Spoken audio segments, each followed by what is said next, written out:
Pero yo tengo un testimonio mayor que el de Juan, las mismas obras que el Padre me encomendó realizar. Esas mismas obras que hago testifican que el Padre me envió. Juan 5:36.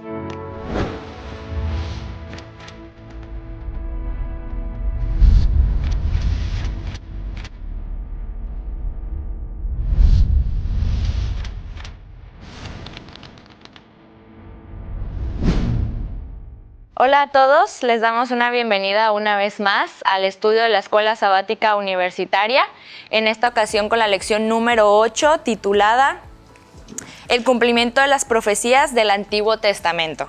Y bueno, no estoy sola el día de hoy, me acompañan 3 personas importantes que me gustaría que se presentaran, pero que al mismo tiempo pudieran contestar la pregunta central de este día, que es ¿qué te hace creer en Jesús? Bueno, mucho gusto. Mi nombre es Rubén Adrián Díaz Ketz. Yo soy estudiante de teología aquí en la Universidad de Montemorelos. Y bueno, en respuesta a la pregunta de Eileen, ¿qué me hace creer en Jesús como Dios? Lo que ha hecho en mi vida y la transformación que ha hecho en mí. Hola, ¿qué tal? Yo soy Esmeralda Sánchez, estudio odontología, estoy en mi 4º año y en respuesta a esta pregunta yo creo que concuerdo en la parte de la experiencia que uno va viviendo con Jesús en el día a día, pero a su vez también cómo es que Él nos brinda detalles por medio de su palabra e incluso de la naturaleza.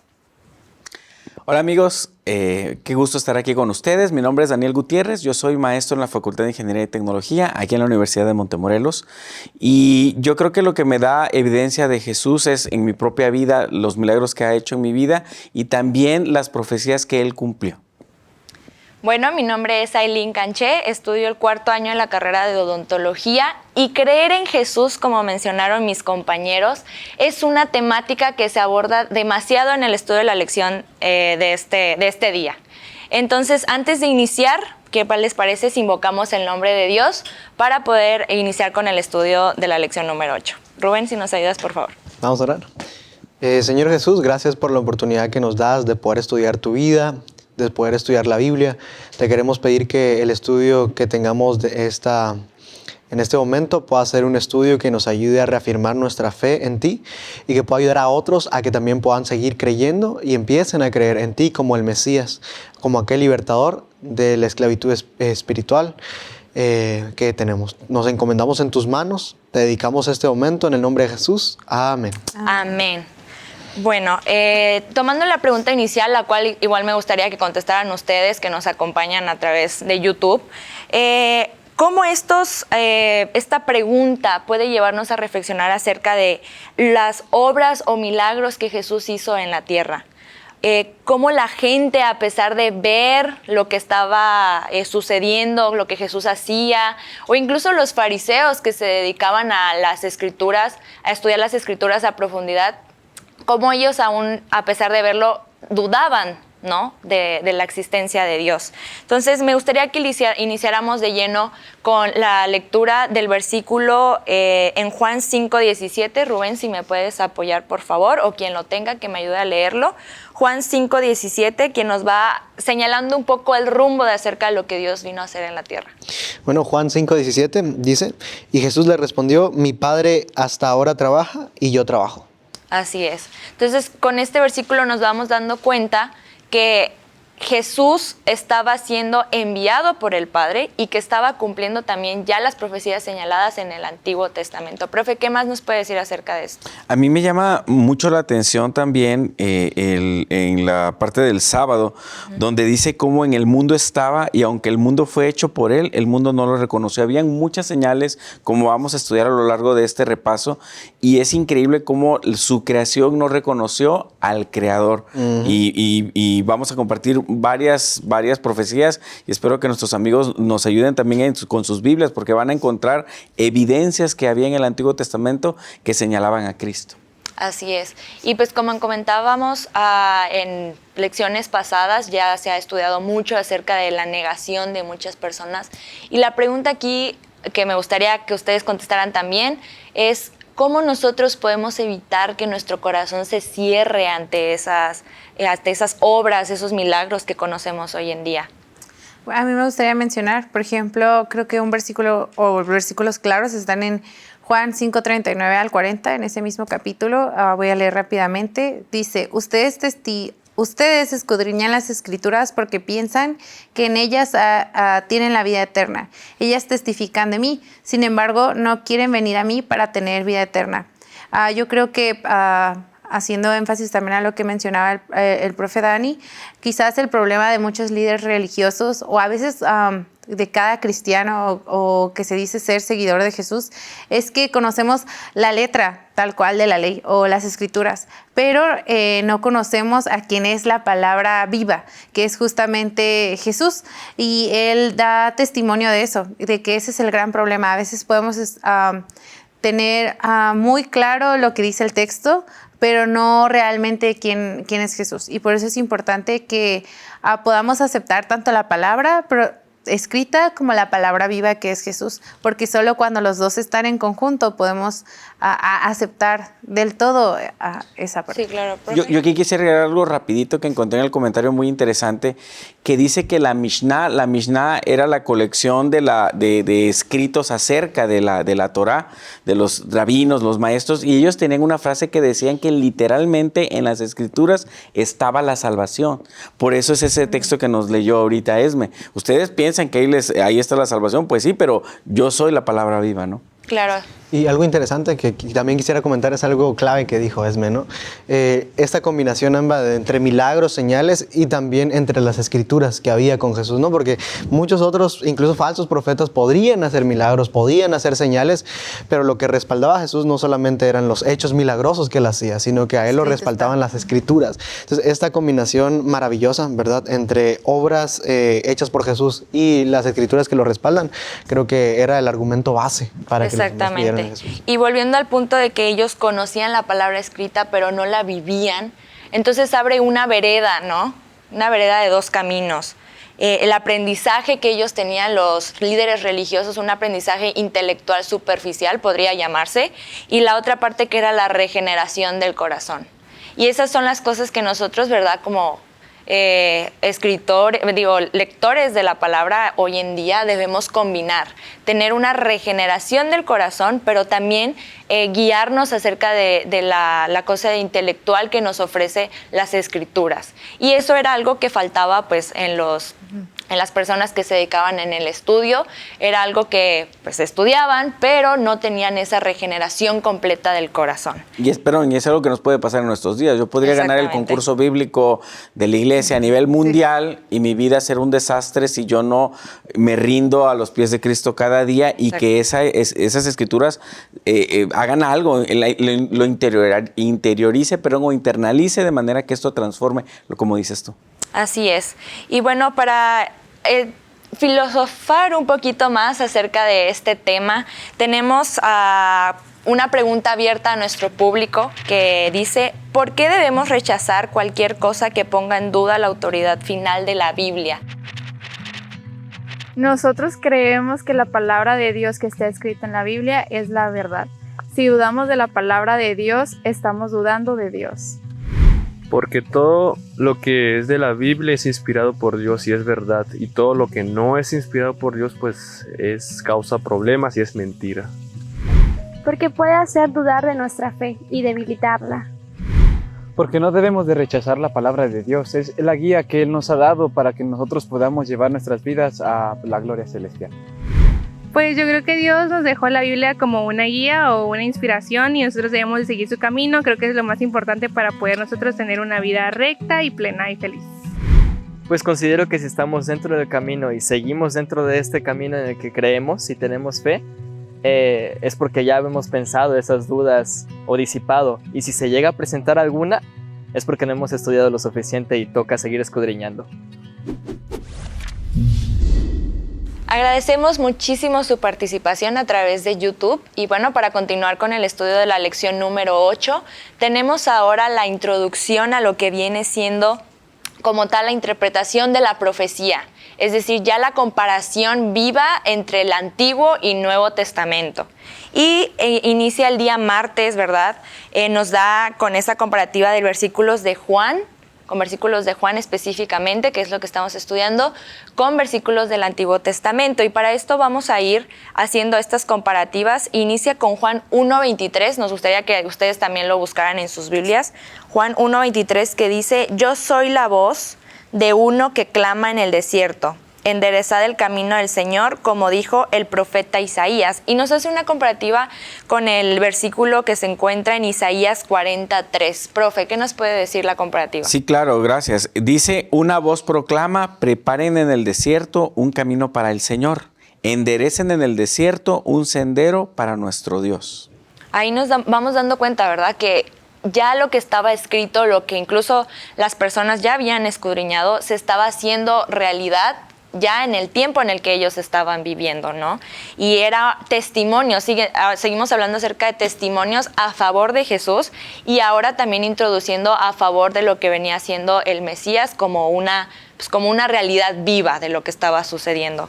La siguiente comparativa nos lleva también a Juan 2:16 y le voy a dar lectura y después le voy a pedir a Esmeralda que me ayude con la comparativa y dice: y dijo a los que vendían palomas, quitad de aquí esto y no hagáis de la casa de mi padre casa de mercado. Y hace la comparativa con Salmo 69:9. Esmeralda, ¿qué nos puedes comparar? Bueno, Salmo 69:9 dice: porque me consumió el celo de tu casa y los desnuestos de los que te vituperaban cayeron sobre mí. Entonces, aquí en la primera parte me gusta porque justamente hace referencia a lo último que se menciona, que los discípulos se dieron cuenta de que el celo de tu casa me consume. Cuando los discípulos escuchan esta frase, saben que se refiere a algo que había pasado antes. Quizás es como una revelación que ellos tienen sobre esta pequeña frase, específicamente, el celo de tu casa me consume. Cuando Jesús expulsó a los que cambiaban dinero y a los mercaderes, esta frase hace eco en ellos. Me gusta también porque incluso la palabra que se menciona de desnuestos, Pablo aplica este pasaje a Cristo, quien no se agradó a sí mismo de la circunstancia que se estaba pasando. Él es más celoso de la casa de su padre porque Él es Dios mismo y sabe qué es la casa del Padre. Entonces, yo creo que este versículo nos ayuda a reafirmar que Jesús era el Mesías porque defiende esta casa como lo había hecho incluso en el pasado David. Así es. Y no hay que olvidar que la gente, el pueblo, lo que estaba buscando era eso. ¿Cuáles eran las cosas que a ellos les podían decir que Jesús venía del linaje de David o que venía también de Moisés? Cosas que ellos ya habían visto, vivido y que ya sabían que iba a estar por venir. Y esto era hoy, ¿verdad? Lo estudiamos y decimos, qué obvio es, ¿no? Era obvio para ellos. Pero a veces en la actualidad haciendo teniendo ya el Antiguo y Nuevo Testamento en nuestras manos, a veces también caemos, ¿verdad?, en lo que ellos decían. Seguimos dudando. Entonces, vamos a la siguiente comparativa que se encuentra en Juan 7:38 y le voy a dar lectura. Dice, el que cree en mí, como dice la Escritura, de su interior correrán ríos de agua viva. Y compara con Jeremías 2:13. Jeremías 2:13 dice, porque dos males ha hecho mi pueblo. Me dejaron a mí fuente de agua viva y cavaron para sí cisternas rotas que no retienen agua. Así es. Sí. Y vamos igual a Juan 19:36, que nos gustaría nuevamente que ustedes también nos acompañaran en la lectura de estos versículos, ya que son claros ejemplos de lo que podemos encontrar entre el Antiguo y Nuevo Testamento. Dice 19:36, le doy lectura, porque estas cosas sucedieron para que se cumpliese la Escritura, no será quebrantado hueso suyo. Y nos hace la comparativa con Números 9:12. Y Números 9:12 dice, no dejarán del animal sacrificado para la mañana, ni quebrarán hueso de él, conforme a todos los ritos de la Pascua la celebrarán. Y algo, bueno, aquí podemos ver, ¿no? A continuación, diste una lista, ¿no?, de versículos de Juan que se encuentran prácticamente cumplidos en ese evangelio, pero que se habían dicho antes en el Antiguo Testamento. Y pues prácticamente es una evidencia aplastante, ¿no?, de que el Antiguo Testamento ya apuntaba a Jesús, desde el Antiguo Testamento ya estaba ahí escrito que Jesús iba a venir y pues prácticamente Jesús cumple con un montón de profecías, cientos de profecías. Y no solo en el Evangelio de Juan, sino en Mateo, Marcos, Lucas, se ve toda la evidencia bíblica de que Jesús era el Mesías. Así es, la lección también hace referencia acerca de la postura de los discípulos, que los discípulos ya eran alguien que habían ya aceptado a Jesús y sabían y ya habían aceptado que Él era el enviado, el Mesías, pero aún así la lección nos cuenta un poco acerca de cuál era su perspectiva de ellos acerca de estos reflejos que ya teníamos acerca del Antiguo Testamento. Profe, usted nos mencionaba algo acerca de eso. Sí, les platicaba que esto era como una clase en donde todos reprobaron y pasaron apenas en el extraordinario, porque ustedes recordarán, sí. No queremos traer malas memorias ahorita, ¿verdad? De las clases, pero es un símil muy útil. Cuando llegan a aprehender a Jesús, pues todos salen huyendo y demás. Y el mismo Evangelio según San Juan, capítulo 2, versículo 22, dice que cuando Jesús resucita de los muertos, hasta los discípulos, hasta ahí, exacto, Rubén, hasta ahí, los discípulos se acordaron así de, ya nos acordamos que Jesús dijo esto y esto, dice, y creyeron en la Escritura y en la palabra de Jesús. Esto nos da esperanza también a nosotros. Uno nos hace un llamado de atención de que a veces somos es muy fácil que critiquemos. Así del pueblo de Israel decimos, pero es que cómo no se daban cuenta. Y de los discípulos, pero es que cómo no se daban cuenta. Y los fariseos, pero ellos nada más tenían el Antiguo Testamento, como tú dijiste hace un momento. Y nosotros ahora tenemos el Antiguo y el Nuevo. Entonces ahora el llamado, más que criticar a los demás, es para nosotros. Con toda esta evidencia, yo creo que tenemos evidencia suficiente para confiar en Dios. Y termino diciéndoles algo rapidito. Conocí a un científico adventista que trabaja en la NASA, y ¿saben cómo se convirtió él? Se convirtió con las profecías. Entonces, cuando él vio su mente científica, lógica, de ver que hay cosas que no se pueden explicar más que por un poder divino, de las profecías cómo están y cómo fue el cumplimiento, dijo, es que tiene que haber un Dios y tiene que ser así como dice la Escritura, ¿no? Así es. Y Jesús mismo lo dijo, ¿no? Ustedes estudian las Escrituras porque creen que en ellas está la vida eterna. Ellas dan testimonio de mí. Así Entonces es aplastante, ¿no? La evidencia bíblica. Sí, y es muy importante por eso tener una estrecha relación en lo que viene siendo, y volvemos a lo que comentamos en el bloque anterior, entre el escudriñar las Escrituras, pero también aceptarlas de corazón, que haya una transformación de corazón, y eso era lo que seguía faltando hasta ese momento en algunas personas del pueblo. Y bueno, tenemos también una pregunta al experto.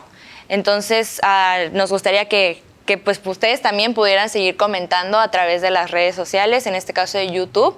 Y la pregunta para el experto es, ¿cuáles son los 3 o 4 principales obstáculos que impidieron que los líderes religiosos creyeran en Jesús? ¿Y cómo se manifiestan también hoy estos mismos obstáculos? Hay al menos 4 razones, entre muchas otras, pero mencionaremos 4 que pudiesen haber causado la dificultad de los dirigentes religiosos de aquel tiempo para aceptar a Jesús. Y uno de ellos es el prejuicio. Los esquemas o paradigmas arraigados con mucha fuerza en la mente de una persona, de una sociedad, de un grupo de gente, son difíciles de quebrantar. A esos prejuicios se refirió Jesús cuando habló de los odres viejos que están incapacitados para recibir vino nuevo, porque se rompen.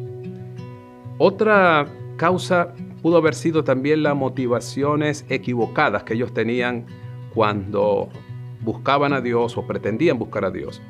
Jesús dijo en Juan 7:17, el que quiera hacer la voluntad de mi Padre sabrá si yo hablo por mi propia cuenta o no. Entonces, el que quiera hacer la voluntad de Dios. Quiere decir entonces que Jesús está descubriendo a ellos allí que ellos no quieren hacer la voluntad de Dios. Ellos quieren conseguir una verdad que se acomode a sus prejuicios, pero no una verdad exactamente. La tercera quizá pudiera ser la falta de amor que Jesús describió en Juan 5:42. Ustedes no creen porque no hay amor de Dios en sus corazones. Entonces el egoísmo, que es lo contrario al amor, impedía que ellos se abrieran a un mensaje tan claro, tan poderoso como el que Jesús proclamaba y enseñaba. Número 4, podríamos mencionar también la falta de espiritualidad, que no es lo mismo que religiosidad. Aquellos líderes eran muy religiosos, bastante religiosos, pero no espirituales. Jesús los describió como sepulcros blanqueados. que por fuera están blancos y limpios, pero por dentro, cualquier sepulcro lo que tiene es corrupción y muerte. Así es el religioso, ¿no? Se viste de algo bonito por fuera, pero su corazón no está convertido. No hay realmente amor ni fe en esos corazones. Agradecemos la participación del experto, que sin duda alguna el resolver estas preguntas y darnos su explicación amplía mucho, bastante diría yo, la idea de lo que estamos estudiando en esta lección número 8. Vamos a continuar con una frase muy importante y me gustaría que comentáramos mucho acerca de esto. En el día jueves, que nos menciona la frase que creo yo que definiría la lección número 8, ustedes son de abajo. ¿Qué era lo que Jesús quería dar a entender con el decir ustedes son de abajo? Bueno, creo yo que hubo evidencia suficiente, ¿no? Bíblica, para que los judíos creyeran en Jesús. Pero a pesar de eso, voy a decirlo así, ¿verdad? Un tono fuerte, no se les metía en la cabeza la idea de que Jesús venía a salvarlos. Y a pesar de toda la evidencia que había, ellos no decidieron aceptarlo. Su mente, su visión estaba en las cosas de abajo, ¿no? En lo terreno, en lo material, en lo que ellos podían tener. Y creo que Jesús les habla fuerte y les dice, ustedes son de abajo, de arriba, no me pueden entender. Dándoles a ellos, voy a decirlo así, una cátedra, una explicación de que ellos tendrían que mirar para arriba para poder empezar a creer en Él. Y no solo enfocarse en lo que ellos iban a tener acá abajo. Y es que estaban teniendo también el rechazo nuevamente, que vemos reflejado el rechazo de ellos hacia Jesús. Y de hecho lo menciona en el capítulo 8 de Juan.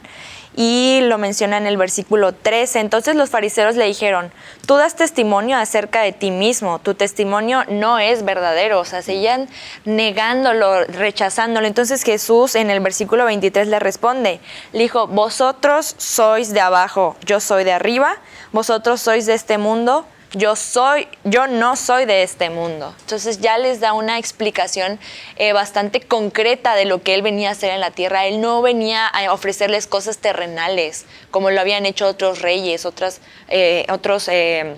ejemplos que ellos tenían de manera terrenal. Él ya venía con un plan celestial. Y era algo que los fariseos todavía no entendían, ¿verdad? Y era incluso peor, como menciona la lección. Ya era malo de por sí que ellos estuvieran equivocados. Lo peor es que convertían a otras personas y las descarriaban a otras personas. Ahí también hay otra aplicación para nosotros. Tenemos que depender mucho de Dios para también no ser piedra de tropiezo para otras personas o enseñarles mal. Las personas tienen que poder ver a Jesús a través de nuestras vidas. Somos como libros abiertos, ¿no? Exactamente. Y algo interesante, dándole el hilo, es que ellos habían puesto, ¿por qué no veían a Jesús como el Mesías? Porque en lugar de poner las escrituras como algo primordial, pusieron sus tradiciones y costumbres encima de las escrituras. Y algo que de lo que hay que cuidarnos es de que nosotros no pongamos nuestras tradiciones, costumbres, cultura arriba de las escrituras, sino, lamentablemente eso fue lo que hizo que no vieran a Jesús, ¿no? Tristemente. Otra aplicación que podríamos encontrar justamente en ese versículo, y me gusta seccionarlo en 3, es porque al principio menciona, y les dijo, vosotros sois de abajo. Es importante que reconozcamos que incluso nosotros pues tenemos cierta humanidad con la que nacimos y crecemos porque nacimos en pecado, saber y reconocer eso. Porque cuando lo reconocemos, entonces damos parte a que el que es de arriba pueda hacernos decir lo último que Jesús menciona, que dice, yo no soy de este mundo. Y yo creo que al final esa debería de ser nuestra expresión final. También decir, yo no soy de este mundo. Pero primero, para llegar a esa expresión, tenemos que reconocer que ocupamos el de arriba y que nosotros pues somos los de abajo. Exactamente. Y bueno, Juan también hace mucho hincapié y después lo comenta en Juan 8:30, que muchos creyeron en Él. Y qué maravilloso, ¿no? Después de tanta controversia y tanta rechazo hacia Jesús, después de eso Juan afirma que muchos creyeron en Él. Y aquí volvemos a hacer la comparativa que veníamos haciendo desde hace rato con lo que mencionaba el profe y lo que mencionan también Esme y Rubén. ¿Cuántas veces no caemos también nosotros en el error en la actualidad en la que estaban también esos líderes religiosos? ¿no? Tenemos ahora la ventaja de tener Antiguo, Nuevo Testamento. En ese momento yo solamente tenía en el Antiguo, lo cual también fue suficiente para poder creer en Jesús, aparte de que ellos estaban viendo las obras que Jesús tenía. Pero ahora nosotros que tenemos la dicha, ¿no? El gozo de poder estudiar ambas partes de la historia, y ya ahora como nos los narra Juan, a veces también caemos en el error de rechazar a Jesús. Entonces, ¿de qué lugar queremos estar? Porque sabemos que pues Jesús aborrece lo tibio, ¿no? O eres frío o eres caliente. ¿Qué es lo que eres? Escudriñas mi palabra, crees en ella, pero también crees en mí, y lo crees de corazón sobre todo. Eso es lo importante, creer a Jesús de corazón. Y bueno, a manera para ir un poco cerrando esta lección, me gustaría que pudiéramos mencionar acerca de los discípulos, ¿no? Recalcar un poco más acerca de ellos, cómo ellos creyeron en Jesús después de que Él resucitó, ¿verdad? Y qué más podemos aprender acerca de ellos. A mí me da un poquito de temor, hablando de los discípulos del pueblo de Israel, y así lo menciona ya el día viernes, es como el pueblo de Israel tenía una misión bien específica, era un pueblo escogido, Dios los usó, el plan de Dios era iluminar a las demás naciones a través de ellos, y sin embargo ellos conocían como que muchos detalles, como ya lo vimos anteriormente, ya sabían que el Salvador tenía que nacer en Belén, que tenía que venir del linaje de David, y aún así cuando estuvo Jesús frente a ellos, frente a los discípulos, frente a todos, no lo reconocieron. Eso a mí me da mucho temor. ¿Será que nosotros ahora en este tiempo tenemos evidencias e incluso cuando el mundo ataca todo lo que tiene que ver con el cristianismo, aún a pesar de eso el amor de Dios sigue brillando de alguna manera, y con estas evidencias que tenemos del amor de Dios tenemos que tener cuidado de no enceguecernos, de no con nuestros prejuicios, tratando con la humildad que no tenemos y demás? Eso nos podría alejar de esta visión y nos puede pasar lo mismo. Exactamente. Y bueno, después de haber estudiado un poco acerca de los dos bandos, por así decirlo, las dos filosofías, ¿con qué frase es con la que nos quedaríamos este día para poder seguir estudiando acerca de esto, Rubén? Bueno, de esta lección yo me quedo con que en medio de la incredulidad que hubo, también hubo personas que creyeron en Jesús. Y eso pues nos da esperanza a que en medio de un mundo, ¿verdad?, incrédulo, podamos creer en Él. Esme. Yo me quedaría con que es importante estar unidos al Padre para poder llegar a decir que no somos de este mundo. Así es. Yo me quedaría con la frase: aumentanos la fe. Así es. Muchísimas gracias a ustedes. Cuéntenos también con qué es lo que ustedes se quedarían, y les agradecemos mucho por acompañarnos en este repaso de la lección número 8. Esperamos que nos puedan acompañar en la siguiente lección.